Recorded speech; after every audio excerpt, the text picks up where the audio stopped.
आप सभी का स्वागत है।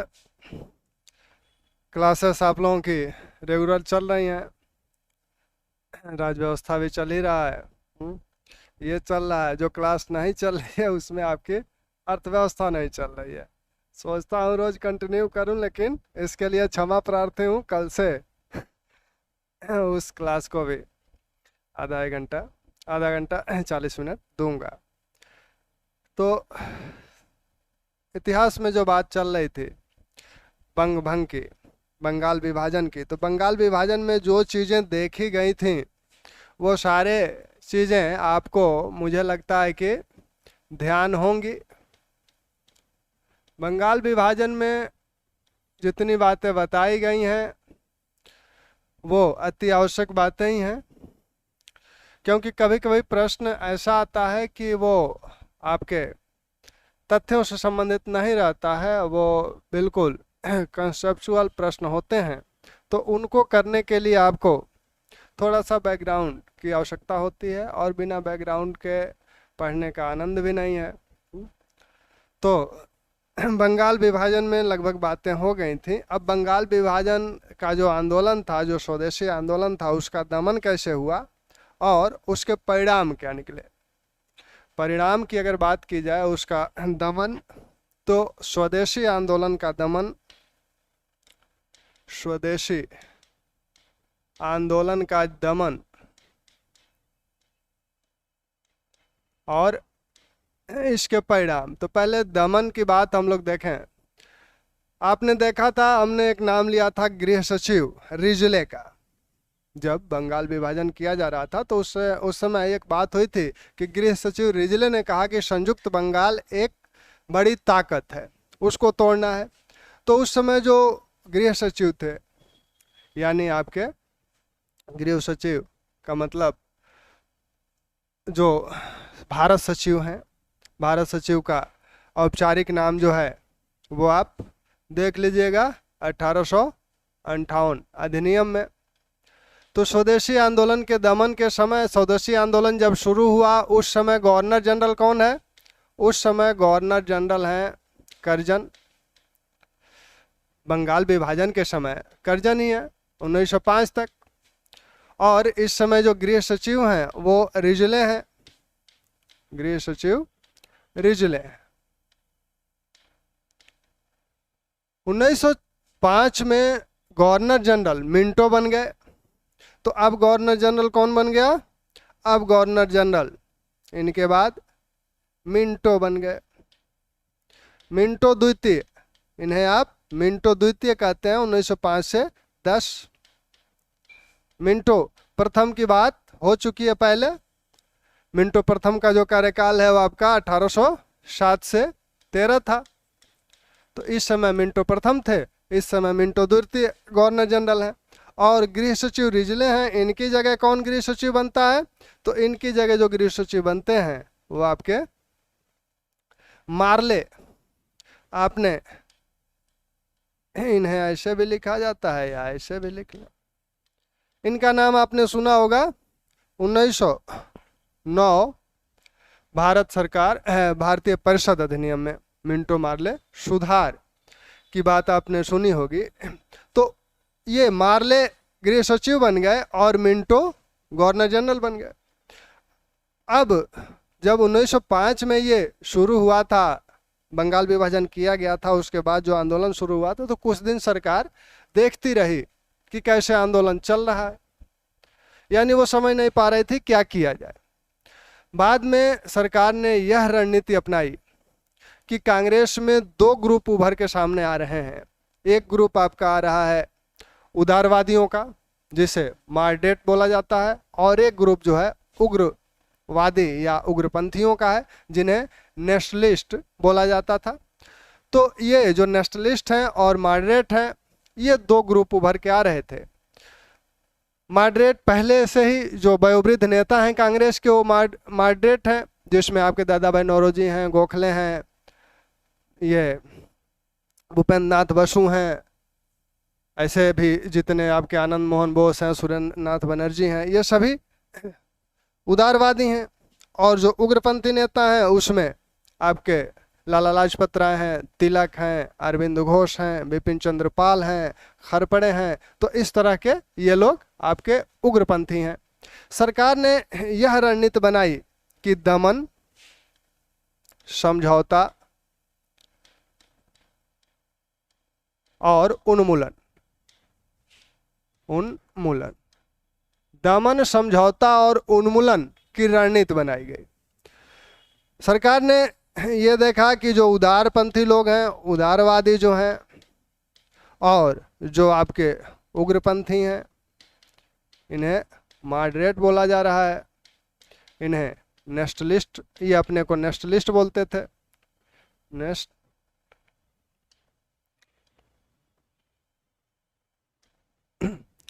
नेशनलिस्ट बोलते थे अपने को। तो नेशनलिस्ट जब बोलते थे तो सरकार ने ये सोचा कि ये बड़े खतरनाक हैं, ये इनको कैसे नियंत्रित किया जाए। तो इनको नियंत्रित करने के लिए सरकार ने एक रणनीति अपनाई कि इनका दमन किया जाए और इनको अपने साथ मिलाया जाए, क्योंकि ये साथ आ जाएंगे, साथ आना भी चाह रहे हैं। इनका विश्वास है ब्रिटिश न्याय व्यवस्था में, ब्रिटिश के लोगों की न्यायिक व्यवस्था में इनका विश्वास है, और ये हमेशा सुधार की बात करते हैं, अभी भी ये सुधार की ही बात कर रहे हैं। तो सरकार ने कहा कि इनको अपने पास बुलाओ और इनका दमन करो। जब इनका दमन हो जाएगा तब इन्हें दुदकार दो। रणनीति सरकार की यह है कि इनका दमन करो, इनका दमन करना है और इन्हें पुचकारना है। और जब ये दोनों काम हो जाएगा, इनका दमन हो जाएगा, तो इनसे कोई डर रहेगा नहीं, तो इन्हें जब चाहे तब दुत्कार सकते हैं। तो इसी रणनीति के तहत कार्य किया गया और 1906 में ही सरकार ने एक चारा फेंकना शुरू किया कि हम सुधारों पे बातचीत करना चाहते हैं।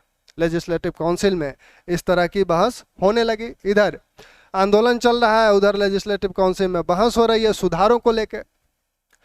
अरुंडले कमेटी का भी गठन किया गया भारत में प्रशासनिक सुधारों के संदर्भ में। उसी कमेटी ने यह संस्तुति भी की थी कि बंगाल विभाजन को रद्द किया जाए। तो इस रणनीति के तहत सरकार ने कार्य किया और सरकार इसमें सफल रही। यानी राष्ट्रवादी जो है सरकार के इस झांसे में, यह जो उसकी रणनीति है, इस झांसे में आ गए। उस समय दमन, समझौता, उन्मूलन की रणनीति के झांसे में उस समय राष्ट्रवादी आ गए। हालांकि ये पहली बार आए हैं, इसके बाद कभी भी राष्ट्रवादी या राष्ट्रीय आंदोलन इस झांसे में नहीं आएगा। सरकार हमेशा प्रयत्न करेगी, वो आपके असहयोग आंदोलन में करेगी, सविनय अवज्ञा में करेगी, भारत छोड़ो में करेगी, हर जगह इस तरह की बात की जाएगी। जब आपके यहाँ जब परिवर्तनवादी अपरिवर्तनवादी की बात होने लगती है, असहयोग आंदोलन के बाद जो एक धड़ा निकलता है कांग्रेस से और वो कहता है कि विधायिकाओं में जाने की बात जो करता है, जिसे परिवर्तनवादी कहा गया है, तो वहां भी सरकार ने फूट डालने का प्रयास किया था मोतीलाल नेहरू और चित्तरंजन दास वगैरह में। लेकिन गांधी जी सक्रिय थे, वो जान रहे थे, इसलिए वो समझौता अपने में कर लिए। तो यहाँ ये चाल सफल हो गई। सरकार सैनिक दमन भी कर रही है। जो गोरखा सैनिक हैं, इनको पूर्वी बंगाल में भेजा गया। गोरखा सैनिकों ने बहुत अत्याचार किया यहाँ। गोरखा सैनिकों के अत्याचार के विषय में नेविन्सन बताता है। नेविन्सन उस समय कलकत्ता जनरल का संपादक था और लंदन के डेली न्यूज का विशेष संवाददाता था। तो नेविन्सन उस समय भारत में उपस्थित था और ये कलकत्ता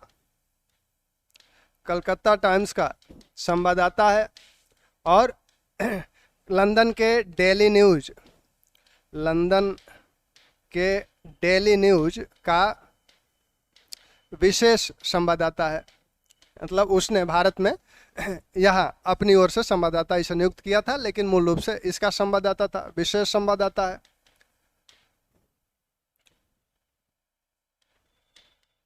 इसने आंखों देखी हाल यहाँ की बताई है कि क्या हो रहा था उस समय। गोरखा जो सैनिक थे वो लगातार अत्याचार कर रहे थे और ये दुकानों से सामान वगैरह ले लेते थे, उसका मूल्य भी नहीं देते थे, जबरदस्ती लोगों के घरों में ये घुस जाते थे, उनसे तमाम तरह के बदसलूकियाँ की जाती थी।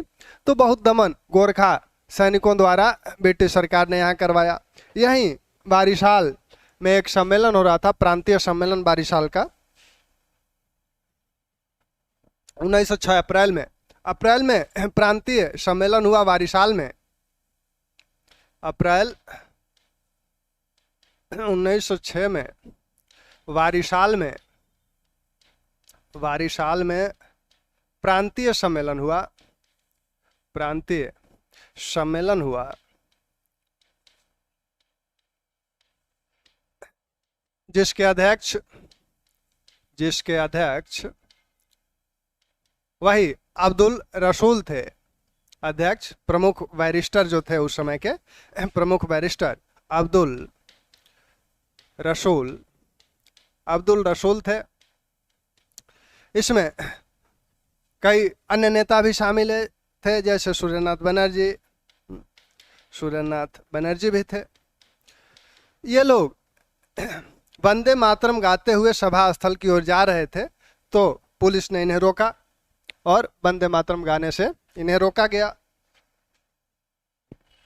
नहीं मानने पे इन्हें पीटा गया। सूर्यनाथ बनर्जी भी बहुत ढंग से चोटिल हुए थे इसमें। तो ऐसे ऐसे नेताओं पे भी लाठियां बरसाई गईं। फिर बाद में सम्मेलन हुआ, लेकिन वहाँ कमिश्नर ने आके सभा स्थल से मंच से ही यह कह दिया कि आपके लोग कोई भी बाहर जाएंगे तो वंदे मातरम का नारा नहीं लगाएंगे। हालांकि इस बात पे लोग नहीं माने, तो सभा को स्थगित कर दिया गया। तो ये दमन की बात जो हो रही थी, इसका उदाहरण इसलिए दिया गया क्योंकि दमन के संदर्भ में किसी को नहीं छोड़ा जा रहा था। तो जब सूर्यनाथ बनर्जी पे इस तरह की लाठी बज सकती है, तो आम जनता का क्या हाल होगा। तो इस तरह से दमन किया गया। इधर क्या हो रहा है, इधर आप देख रहे हैं कि कांग्रेस में दो दल दिख रहे हैं। कांग्रेस में दो गुट बन गए अब धीरे धीरे। उन गुटों की बात पहले हुई है। अब इन गुटों पर विवाद कहां से गहराया। बात तो 1893 से चल रही थी। बात गहराया 1905 में जो कांग्रेस का अधिवेशन हुआ। 1905 का अधिवेशन महत्वपूर्ण अधिवेशन है, इसको ध्यान रखिएगा। वाराणसी में हुआ था और इस अधिवेशन के अध्यक्ष थे गोपाल कृष्ण गोखले की अध्यक्षता में यह अधिवेशन हुआ। और इस अधिवेशन में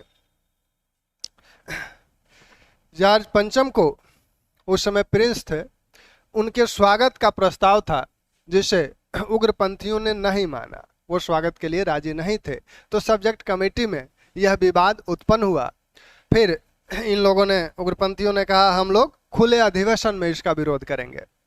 हालांकि बाद में लाला लाजपत राय और गोपाल कृष्ण गोखले आदि के प्रयत्नों से एक समझौता हो गया कि ठीक है, जब ये प्रस्ताव रखा जाएगा तो उग्रपंथी बाहर निकल जाएंगे, वो सभा में नहीं रहेंगे। इसी सम्मेलन में स्वदेशी आंदोलन जो था उसका समर्थन किया गया। स्वदेशी आंदोलन का समर्थन किया गया।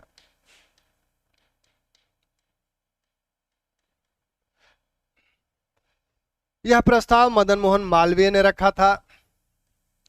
इस सम्मेलन में यह प्रस्ताव मदन मोहन मालवीय ने रखा था और लाला लाजपत राय ने इसका समर्थन किया था। लाला लाजपत राय ने समर्थन किया था। और इसी समर्थन के दौरान उन्होंने, लाला लाजपत राय ने कहा था, सत्याग्रह का सुझाव दिया था। सत्याग्रह की बात कांग्रेस मंच से सबसे पहले इसी बनारस अधिवेशन में की गई और लाला लाजपत राय ने कहा कि यह सत्याग्रह जो है बिल्कुल वैध और न्यायसंगत है। इस सत्याग्रह को वो वैध और न्यायसंगत बताए थे। ठीक, वैध और न्यायसंगत है।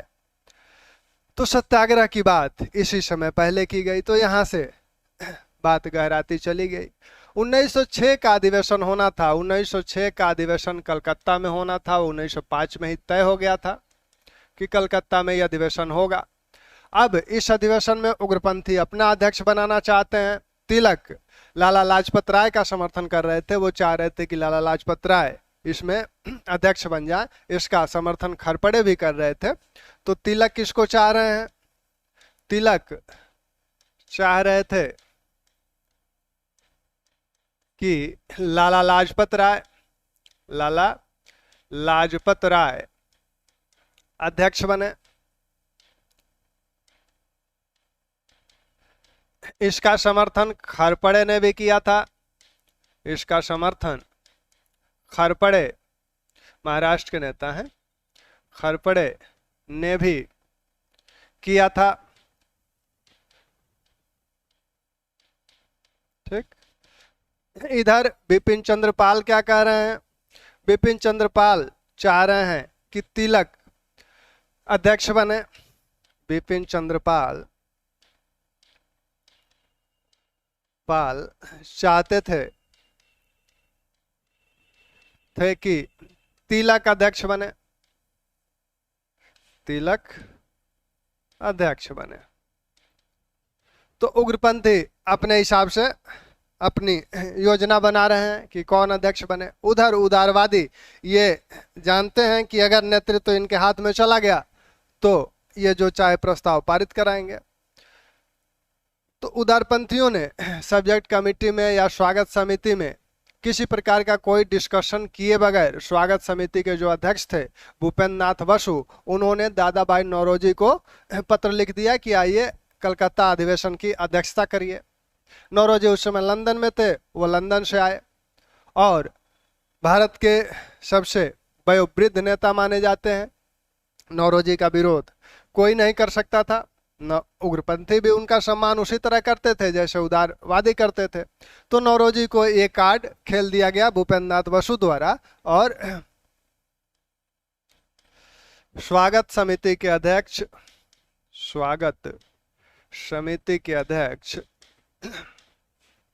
भूपेंद्र नाथ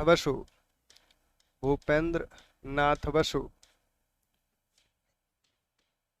ने दादा भाई नौरोजी को अध्यक्षता के लिए ब्रिटेन से बुला लिए।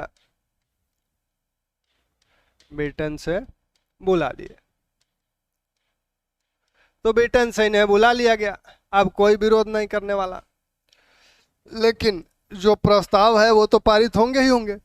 यह बंगाल अधिवेशन अपने 4 प्रस्ताव पारित करने के लिए जाना जाता है। हालांकि विवाद यहीं शुरू हो गया। सब्जेक्ट कमेटी में जब ये मैटर आया कि कौन कौन से प्रस्ताव पारित होंगे, तो 4 प्रस्ताव यहाँ पारित हुए थे। एक आपका स्वदेशी है, स्वराज्य, राष्ट्रीय शिक्षा और बहिष्कार। 4 प्रस्ताव इस बंगाल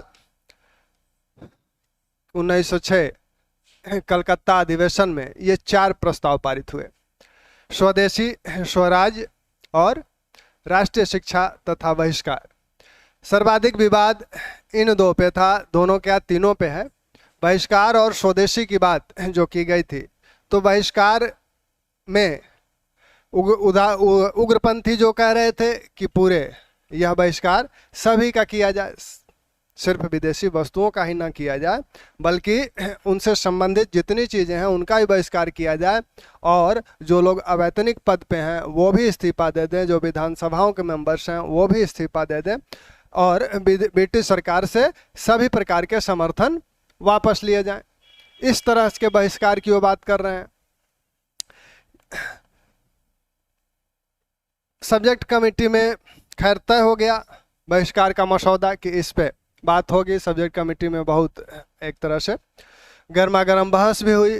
बिपिन चंद्र पाल और उनके समर्थकों द्वारा कुछ भला बुरा कहा गया। ऐसा कहा जाता है कि फिरोज शाह मेहता को तो बहुत ही सुनाया गया। दादा भाई नौरोजी पे भी कुछ टिप्पणियां की गई थी। फिर यहाँ लाला लाजपत राय बीच में आते हैं। खैर किसी तरह से सब्जेक्ट कमेटी में ये प्रस्ताव मंजूर हो गया कि हाँ, ये प्रस्ताव का फ्रेम होना चाहिए, इस रूप में प्रस्ताव होना चाहिए। प्रस्ताव का फ्रेम क्या था? प्रस्ताव का फ्रेम ये था कि बंगाल में जो बंगाल विभाजन है उसके प्रतिकार के रूप में बहिष्कार जो शुरू किया गया है उसका कांग्रेस समर्थन करती है। बंगाल विभाजन के रूप में जो बहिष्कार शुरू किया गया है, बायकॉट शुरू किया गया है, वह न्यायसंगत था, न्यायसंगत है। अब यहां शब्दावली देखिएगा, इसी शब्दावली को लेके आगे विवाद होता है।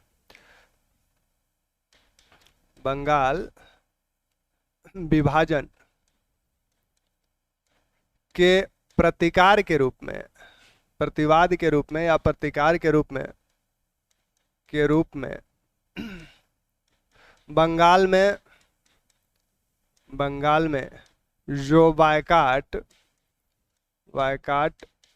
शुरू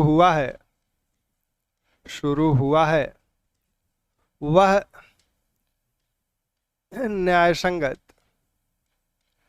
न्यायसंगत था है।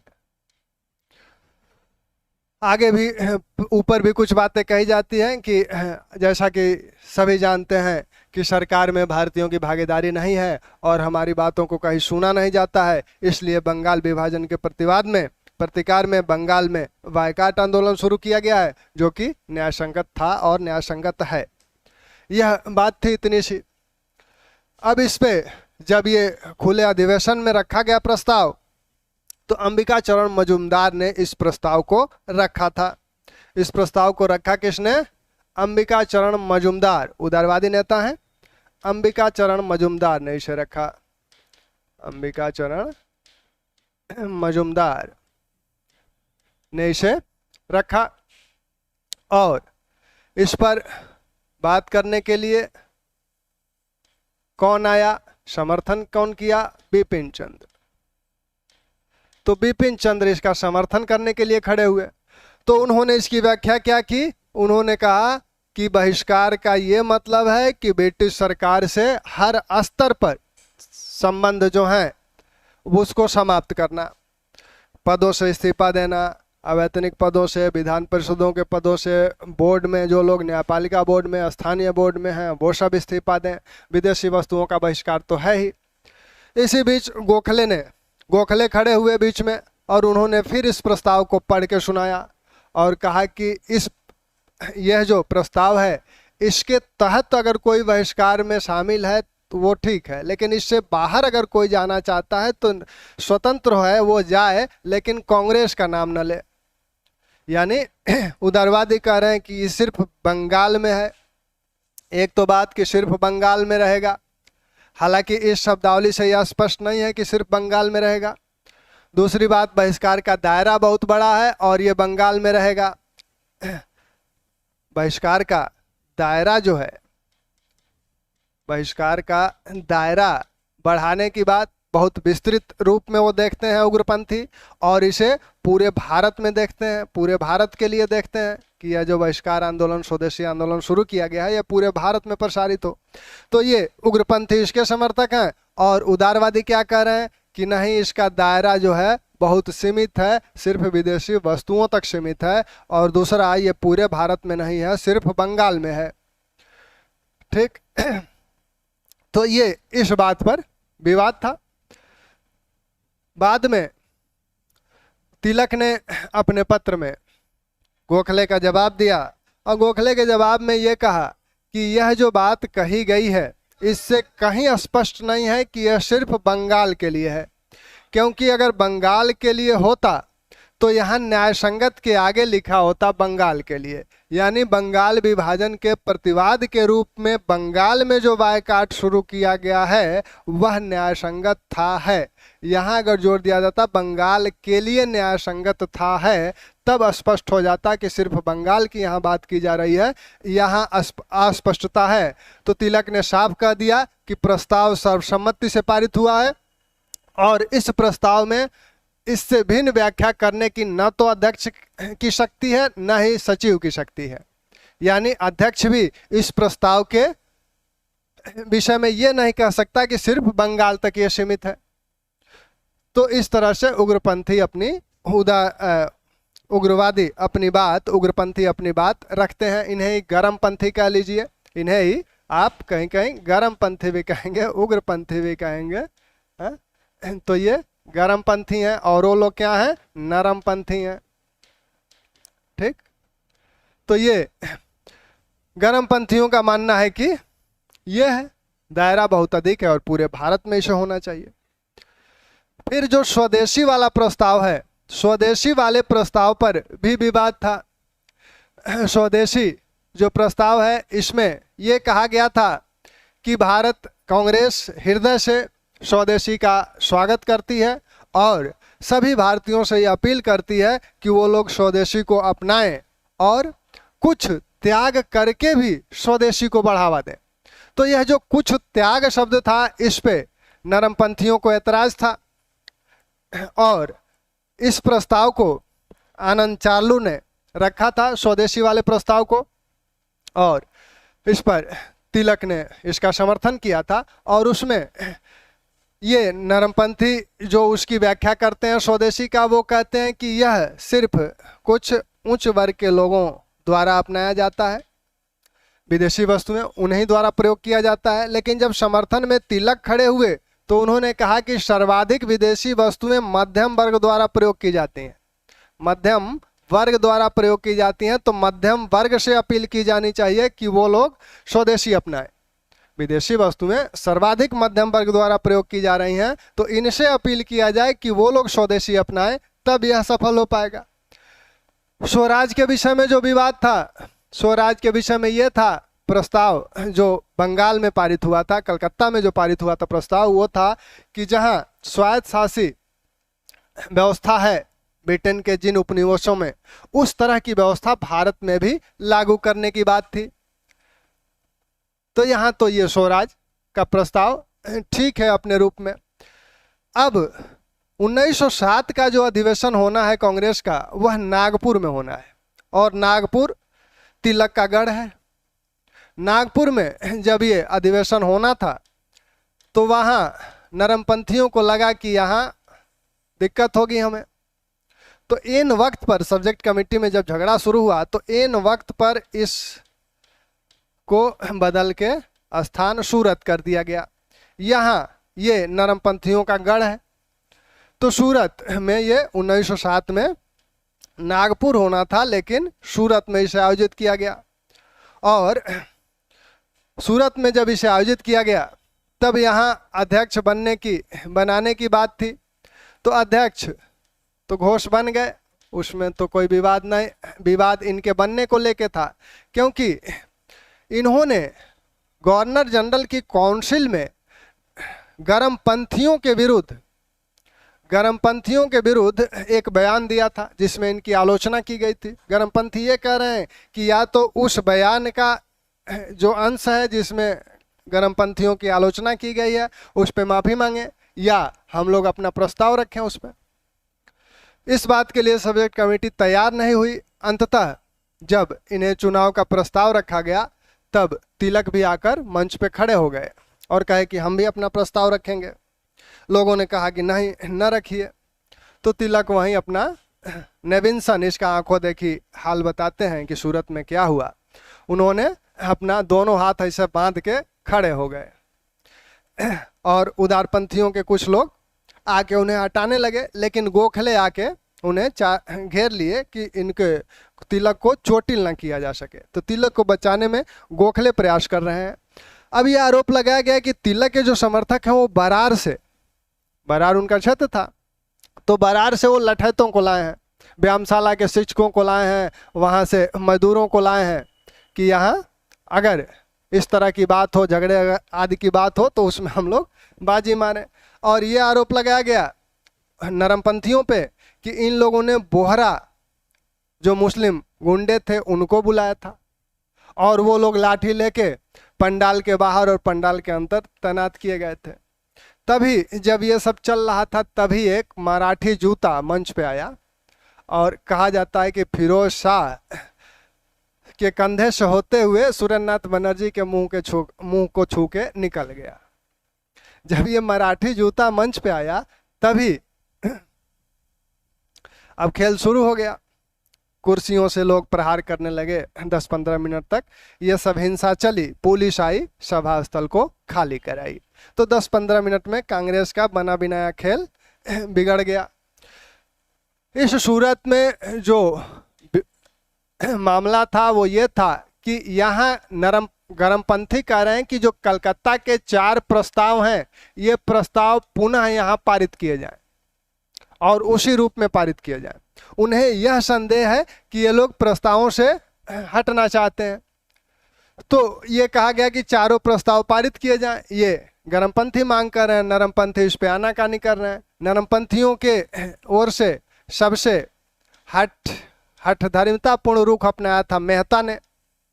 मेहता नहीं चाहते थे कि कोई प्रस्ताव यहाँ उग्रपंथियों या गरमपंथियों के कहने पे पारित हो, यानी उनकी अवहेलना लगातार की जा रही थी। जब ये घटना हो गई तो इस आंदोलन को स्थगित कर दिया गया। ये सूरत वाला अधिवेशन जो है, यह 7 का अधिवेशन फिर आयोजित किया गया, इसे स्थगित किया गया था। 1908 में इलाहाबाद में कांग्रेस की एक बैठक हुई और उसमें कुछ नियम बनाए गए कांग्रेस के लिए, और इस नियम में यह भी कहा गया कि उग्रपंथियों को, जो गरमपंथी हैं, गरमपंथियों को कांग्रेस से निकाल दिया जाए। गरमपंथियों को कांग्रेस से निकालने का नियम बना दिया गया। गरमपंथी कांग्रेस से निकाल दिए गए। हालांकि ये जो पूरी घटना हुई थी, इसमें मोतीलाल नेहरू और वीसी बनर्जी, ये लोग प्रयास कर रहे थे कि समझौता हो जाए। तिलक ने लिखकर यह दिया था कि सारी घटना की जिम्मेदारी मैं लेता हूं।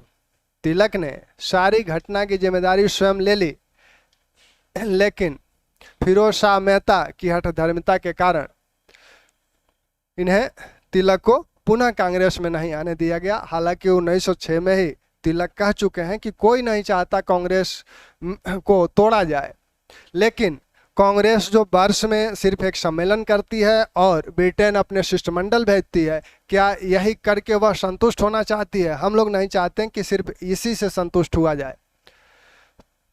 तो कार्यप्रणाली को लेके ही विवाद था, और यहाँ जो ये 4 प्रस्ताव आए थे, इनकी व्याख्या आपने देखी इसको लेके। तो इस प्रकार 1907 सूरत अधिवेशन स्थगित कर दिया गया और फिर मद्रास में यह पुनः आयोजित किया गया। अब 1908 में यह मद्रास में आयोजित हुआ, सूरत वाला अधिवेशन।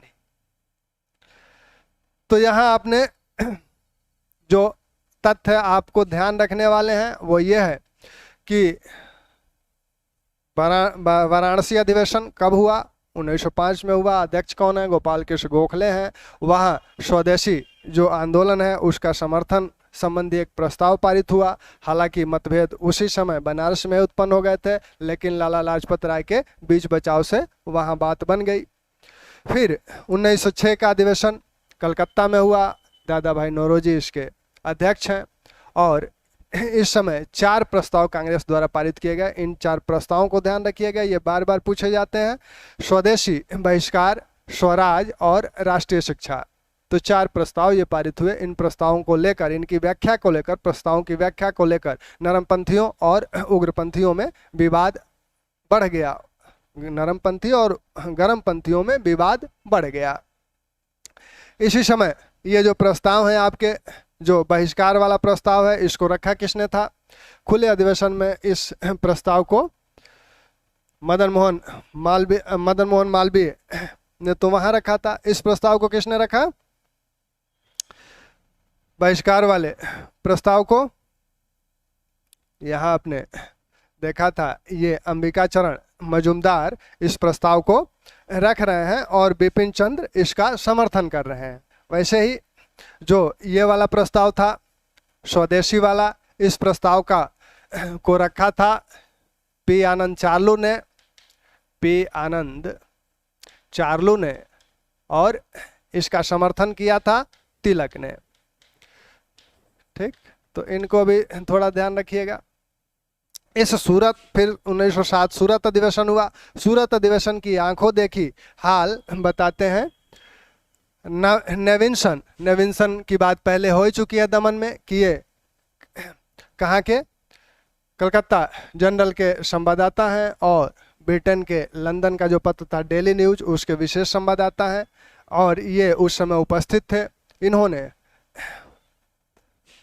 नए भारत का युग इस नाम से इन्होंने एक किताब लिखी है और इसमें इन्होंने इसकी बात की है। सूरत अधिवेशन के संदर्भ में एक बात और, हालांकि विवादित है लेकिन पूछा जाता है कि सूरत अधिवेशन में प्रतिनिधियों की संख्या कितनी थी, तो 1600 लगभग प्रतिनिधि इसमें थे, कुल नरमपंथी और गरमपंथी दोनों मिला के। अब एक जो बात है कि परिणाम क्या हुआ किसका, बहिष्कार आंदोलन का या स्वदेशी आंदोलन का या बंगभंग का, तो इसमें आपने सांस्कृतिक जो प्रभाव इसका पड़ता है, सांस्कृतिक प्रभाव में आप अनेक साहित्य रचे गए जिसमें रविन्द्रनाथ टैगोर प्रमुख हैं। रविन्द्रनाथ टैगोर ने इसी समय आमार सोनार बांग्ला की रचना की थी। 1971 में यह बांग्लादेश का राष्ट्रीय गान बन गया। और आपके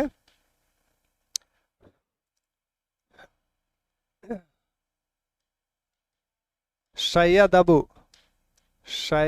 अबू मोहम्मद ने भी बांग्ला में रचनाएं की।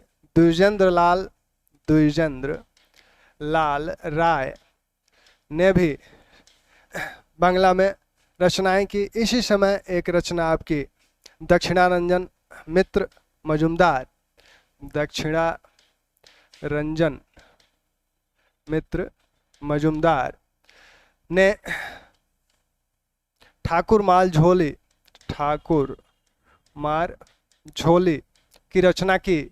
ठाकुर मार झोली यानी दादी माँ की कहानियाँ, बच्चों के लिए थी। दादी माँ की कहानियाँ बच्चों के लिए थी। यह बहुत ही लोकप्रिय हुई, बंगाल में वर्षों तक ये रही। तो इस तरह के साहित्य की रचनाएं यहाँ गद्य साहित्य की गई, पद साहित्य की गई। साथ में राष्ट्रीय शिक्षा के संदर्भ में आपने देखा ही अनेक कॉलेज आदि स्थापित किए गए। विज्ञान के संदर्भ में जगदीश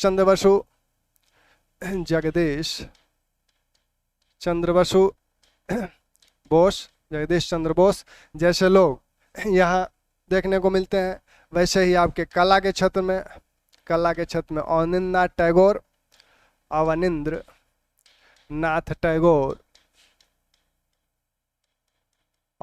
टैगोर ने भारतीय कला को, जो पाश्चात्य कला से प्रभावित हुई थी, अब भारतीय कला को ये प्राचीन भारतीय कला, मुगल कला इस तरफ ले जाते हैं, अजंता से ये प्रेरणा प्राप्त करते हैं। तो ये काम इन्होंने किया। 1906 में ही ओरिएंटल सोसाइटी की स्थापना की गई थी और इसका पहला जो स्कॉलरशिप मिला वो आपका नंदलाल बोस को मिला। तो नंदलाल बोस इस ओरिएंटल सोसाइटी के पहले स्कॉलर हैं, नंदलाल बोस।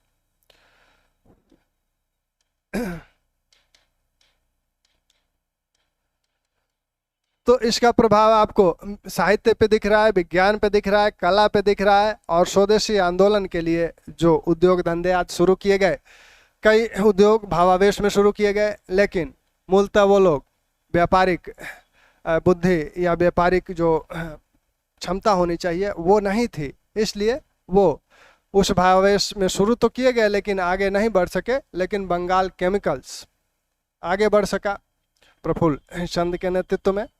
तो इस तरह से आपका बंगाल विभाजन के ये प्रभाव है। और सूरत में कांग्रेस का विभाजन है। तो ये दो घटनाएं आज की महत्वपूर्ण थी। इसके बाद हम लोग फिर उदारवादी और जो नरमपंथी हैं, गरमपंथी हैं, इनके बीच सैद्धांतिक मतभेद क्या है और फिर आगे की घटनाओं को। थैंक्स।